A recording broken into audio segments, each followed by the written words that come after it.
के एउटा आवाजविहीन सडक प्राणीले संसारलाई शान्तिको पाठ सिकाउन सक्छ? हो, अवश्य सक्छ। यो कथा हो अलोकाको। भारतमा सडकमा बस्ने अलोकाले बौद्ध भिक्षुहरूको शान्ति मार्च देखेर आफै त्यस यात्राको अभिन्न अङ्ग बन्यो र आवाजविहीनहरूको तर्फबाट संसारलाई एउटा जीवन स्मरणीय सन्देश दियो। धेरै लामो यात्राको क्रममा ऊ बिरामी भयो, गाडीको ठक्करबाट घाइते भयो, तर पनि उसको बौद्ध भिक्षु प्रतिको प्रेम र दृढ संकल्पले घाइते अवस्थामा पनि गाडीमा आराम सहितको यात्रा नगरेर बाटोमै हिँडेर टेक्साससम्मको 2300 माइलको यात्रा सफल गर्यो।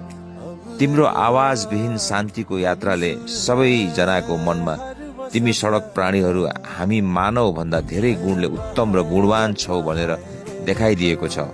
धन्यवाद छ अलोका, तिम्रो शान्ति र वफादारी युक्त सफल यात्राको लागि।